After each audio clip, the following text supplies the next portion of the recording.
Hello everyone, and welcome to Life in Ancient Civilizations. Today, we're embarking on an incredible journey back in time to explore one of the most fundamental aspects of human existence: travel. How did our ancestors navigate their world without the cars, trains, and planes we take for granted? From the dusty roads of Rome to the winding rivers of Egypt, let's uncover the ingenious and often arduous ways people got from one place to another. Let's start at the very beginning. For early humans, the primary mode of transport was, you guessed it, their own 2 feet. Nomadic hunter-gatherer societies were constantly on the move, following animal herds and the changing seasons. These weren't just casual strolls, they were long, grueling treks across vast, untamed landscapes. A journey of 20 miles a day was considered a good pace. Imagine walking that distance every single day, carrying everything you owned. This constant movement was essential for survival, shaping the very spread of humanity across the globe. These early travelers relied on natural landmarks, mountains, rivers, and the stars to guide their way, building a deep, intimate knowledge of their environment that we've largely lost today. The first major revolution in travel came with the domestication of animals. Around 4000 BC, people in the Eurasian steppes began taming horses, and it was a game changer. Suddenly, distances that took days to walk could be covered in a fraction of the time. Horses weren't just faster, they could also carry heavy loads, freeing people from the burden of backpacking all their possessions. Other animals played crucial roles too. In the deserts of the Middle East and North Africa, the camel became the ship of the desert. Their incredible ability to store water and endure extreme heat made them perfect for crossing vast, arid expanses, connecting distant cities, and enabling the legendary Silk Road trade. In mountainous regions like the Andes, llamas were the pack animals of choice, sure-footed and resilient. And let's not forget donkeys and oxen, the humble workhorses that pulled carts and plows, making local travel and agriculture far more efficient. Of course, land wasn't the only highway. For many civilizations, water was the fastest and most effective way to travel and transport goods. The ancient Egyptians are a prime example. The Nile River was their lifeblood, a veritable superhighway flowing through the heart of their kingdom. They built simple reed boats at first, but soon graduated to sophisticated wooden vessels with sails and oars. These boats carried everything from massive stone blocks for the pyramids to grain, livestock, and people. The annual flooding of the Nile made transportation even easier, creating a wide, navigable waterway that connected Upper and Lower Egypt. Similarly, the Greeks and Phoenicians became masters of the sea. Living among countless islands in the Mediterranean, they had to become expert sailors. They developed sturdy ships called galleys, powered by rows of oarsmen and a single large sail, allowing them to trade, colonize, and yes, wage war across the sea. Their voyages were daring adventures into the unknown, guided by coastlines and constellations. But what about when you needed to travel over land and a horse just wouldn't cut it?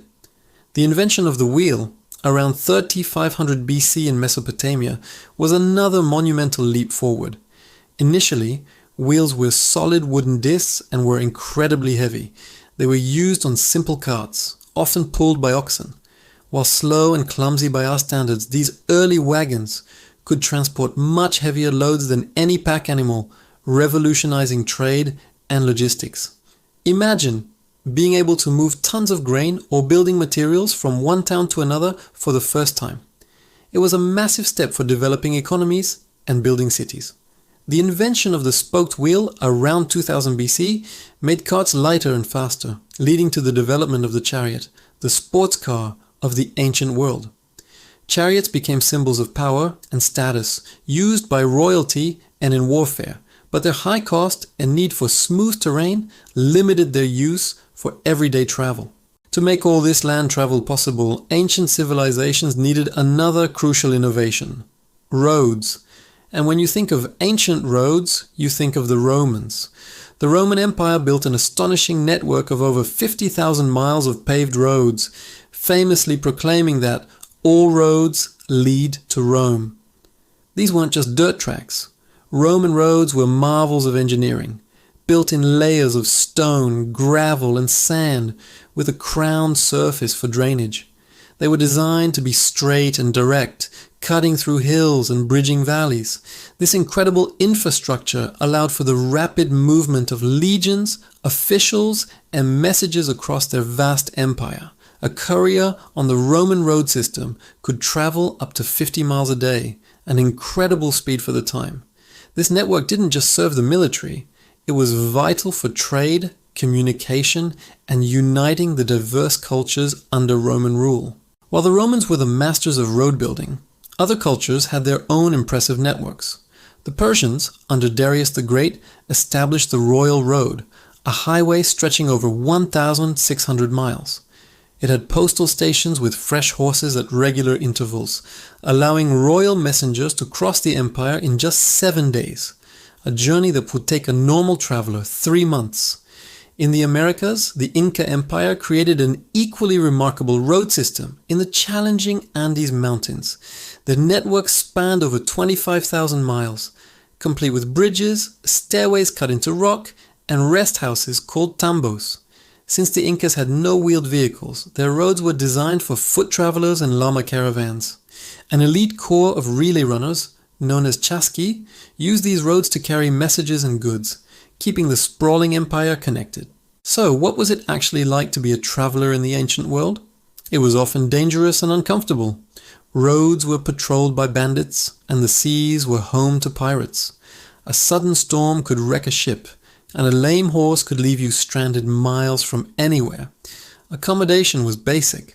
Travelers might stay at inns, known as mansios in the Roman world, but these were often rough and tumble places.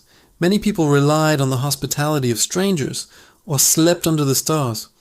Despite the hardships, people traveled for many reasons: trade, pilgrimage, military service, or simply the desire to see what lay beyond the next hill. Each journey was an adventure, filled with uncertainty and the potential for discovery. The tales of travelers, like the epic journey of Odysseus or the travels of the historian Herodotus, captivated ancient audiences and continue to inspire us today. From the first human footsteps out of Africa to the sophisticated road networks of the Roman Empire, the story of ancient travel is a testament to human ingenuity, resilience, and our innate desire to explore and connect.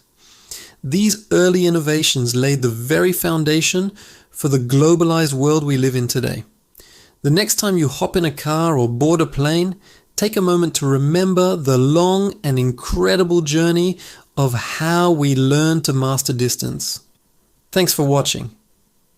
If you enjoyed this journey into the past, please give this video a like, subscribe to Life in Ancient Civilizations, and hit the notification bell so you don't miss our next adventure. See you next time.